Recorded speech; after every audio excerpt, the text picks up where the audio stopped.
ജയശ്രീ കേരള കിച്ചൻ്റെ മറ്റൊരു വീഡിയോയിലേക്ക് ഏവർക്കും സ്വാഗതം.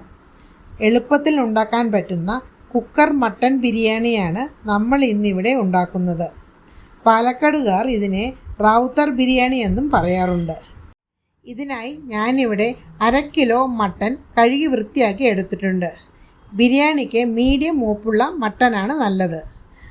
ഇതിലേക്ക് 1 സ്പൂൺ മല്ലിപ്പൊടി, 1 സ്പൂൺ മുളക് പൊടി, 1/2 സ്പൂൺ മഞ്ഞൾപ്പൊടി, 1 സ്പൂൺ ഉപ്പ്, 2 സ്പൂൺ തൈര്, 1 സ്പൂൺ ഗരം മസാല പൊടി, പിന്നെ 4-5 പച്ചമുളക് ചെറുതായി കീറിയത്, 1 പിടി മല്ലിയില ചെറുതായി അരിഞ്ഞത് ഇവ ചേർത്ത് നന്നായി ഇളക്കി യോജിപ്പിച്ച് അരമണിക്കൂർ റെസ്റ്റ് ചെയ്യാനായി വയ്ക്കാം. ഇനി നമുക്ക് ഒരു കുക്കറിൽ ബിരിയാണി ഉണ്ടാക്കാൻ തുടങ്ങാം.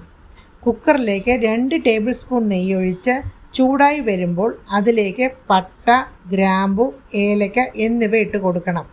ഇതൊന്ന് മൂത്തതിന് ശേഷം ഇതിലേക്ക് കുറച്ച് അണ്ടിപ്പരിപ്പും മുന്തിരിങ്ങയും ഇട്ട് കൊടുക്കാം.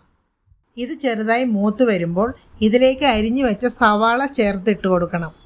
സവാള മൂത്ത് കളർ മാറി തുടങ്ങുമ്പോൾ ഇതിലേക്ക് 1 സ്പൂൺ ജിഞ്ചർ ഗാർലിക് പേസ്റ്റ് ചേർത്ത് കൊടുക്കണം. ജിഞ്ചർ ഗാർലിക് പേസ്റ്റിൻ്റെ പച്ചമണം മാറി കഴിയുമ്പോഴേക്കും അതിലേക്ക് അരിഞ്ഞു വെച്ച തക്കാളി ഇട്ട് നന്നായി ഇളക്കി യോജിപ്പിച്ച് കൊടുക്കണം. ഇതിലേക്ക് 1 ടേബിൾ സ്പൂൺ ഉപ്പ്, 1 ടേബിൾ സ്പൂൺ മഞ്ഞൾപ്പൊടി കൂടി ചേർത്ത് ഇളക്കി യോജിപ്പിച്ച് നേരത്തെ മാരിനേറ്റ് ചെയ്ത് വെച്ച മട്ടൻ ചേർത്ത് കൊടുക്കണം. ഇതോടൊപ്പം 1 പിടി ചെറുതായി അരിഞ്ഞ മല്ലിയില കൂടി ചേർത്ത് കൊടുക്കാം. ഇതിലേക്ക് 1/2 ഗ്ലാസ് വെള്ളം ചേർത്ത് കൊടുക്കണം. ഈ സമയം ഉപ്പ് നോക്കി കുറവാണെന്ന് കണ്ടാൽ കുറച്ചുകൂടെ ഉപ്പ് ചേർത്ത് കൊടുക്കാം. ഇനി കുക്കർ അടച്ചു വെച്ച ലോ ഫ്ലെയിമിൽ അരമണിക്കൂർ വേവിക്കണം. വിസിലിൻ്റെ എണ്ണം നോക്കണ്ട. ഇത് വേവുന്ന സമയം കൊണ്ട് നമുക്ക് ബിരിയാണി അരി റെഡിയാക്കി എടുക്കാം. ഞാനിവിടെ 1 ഗ്ലാസ് ബസ്മതി റൈസാണ് എടുത്തിരിക്കുന്നത്. കപ്പിൻ്റെ അളവിൽ പറയുകയാണെങ്കിൽ ഇത് 2 കപ്പ് വരും. ബസ്മതി റൈസിന് പകരം ജീരകശാല റൈസും ഉപയോഗിക്കാവുന്നതാണ്. എന്നാൽ ബസ്മതി റൈസ് ആകുമ്പോഴാണ് ബിരിയാണിക്ക് കൂടുതൽ നന്നാവുക. അരി നന്നായി കഴുകി വെള്ളം തീരെ ഇല്ലാതെ ഊറ്റിയെടുത്ത് ഒരു കടായിയിൽ 1/2 സ്പൂൺ നെയ്യൊഴിച്ച് ഒന്ന് ഫ്രൈ ചെയ്തെടുക്കണം.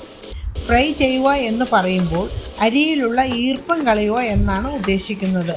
ഇങ്ങനെ ഈർപ്പം പൂർണ്ണമായും കളഞ്ഞില്ലെങ്കിൽ ബിരിയാണി കുഴഞ്ഞു പോകും. മട്ടൻ വേവിക്കാൻ വെച്ചിട്ട് ഇപ്പോൾ അരമണിക്കൂർ കഴിഞ്ഞിട്ടുണ്ട്. ഇനി അത് തുറന്നു നോക്കാം. മട്ടൻ പാകത്തിന് വെന്തു വന്നിട്ടുണ്ട്. ഇനി ഇതിലേക്ക് കുറച്ച് വെള്ളം ഒഴിച്ചു കൊടുക്കാം. ഏത് ഗ്ലാസിൻ്റെ അളവിലാണോ അരി എടുത്തിട്ടുള്ളത് അതേ ഗ്ലാസ്സിൽ തന്നെ 1.5 ഗ്ലാസ് വെള്ളം ഒഴിച്ചു കൊടുക്കേണ്ടതാണ്. മട്ടനിലേക്ക് മുൻപ് കുറച്ച് വെള്ളം ഒഴിച്ചു കൊടുത്തിട്ടുള്ളത് കൊണ്ട് ഇവിടെ ഞാൻ 1.25 ഗ്ലാസ് വെള്ളമാണ് ഒഴിച്ചു കൊടുക്കുന്നത്. വെള്ളം കുറഞ്ഞു പോകാതെ ശ്രദ്ധിക്കണം. കുറഞ്ഞു പോയാൽ ബിരിയാണി അടിപിടിക്കാൻ സാധ്യതയുണ്ട്. ഇപ്പോൾ വേണമെങ്കിൽ ഒന്നുകൂടി ഉപ്പ് നോക്കി കുറവാണെന്ന് കണ്ടാൽ കുറച്ചുകൂടി ചേർത്ത് കൊടുക്കാവുന്നതാണ്. നന്നായി തിള വന്നിട്ടുണ്ട്. ഇനി ഇതിലേക്ക് അരി കുറേശ്ശെയായി ചേർത്ത് കൊടുത്ത് ഇളക്കി യോജിപ്പിച്ച് കുക്കർ അടച്ചു വെച്ച് വേവിക്കാം. ഇപ്പോൾ സ്റ്റൗ മീഡിയം ഫ്ലെയിമിൽ നിന്ന് ലോ ഫ്ലെയിമിലേക്ക് മാറ്റണം. ലോ ഫ്ലെയിമിൽ 10 മിനിറ്റ് വേവിച്ചാൽ മതി. അതുകൊണ്ട് വിസിൽ വരുവാൻ കാത്തു നിൽക്കേണ്ട ആവശ്യമില്ല. 10 മിനിറ്റ് കഴിഞ്ഞാൽ സ്റ്റൗ ഓഫാക്കി വെക്കാവുന്നതാണ്. വീണ്ടും ഒരു 10 മിനിറ്റ് കൂടി കഴിഞ്ഞാൽ കുക്കർ തുറക്കാവുന്നതാണ്. കുക്കർ തുറക്കുമ്പോൾ നല്ല ബിരിയാണിയുടെ മണം വരുന്നുണ്ട്. നമ്മുടെ സ്വാദിഷ്ടമായ റാവുത്തർ മട്ടൻ ബിരിയാണി റെഡിയായി വന്നിട്ടുണ്ട്. ഒട്ടും തന്നെ അടിപ്പിടിക്കാതെ കുഴഞ്ഞു പോകാതെ പാകത്തിന് വെന്ത് വന്നിട്ടുണ്ട്. സ്വാദിഷ്ടമായ ഈ റാവുത്തർ മട്ടൻ ബിരിയാണി സാലഡിനോടൊപ്പം ചേർത്ത് കഴിക്കാവുന്നതാണ്. നിങ്ങളെല്ലാവരും ട്രൈ ചെയ്ത് നോക്കണം. അഭിപ്രായങ്ങൾ അറിയിക്കണം.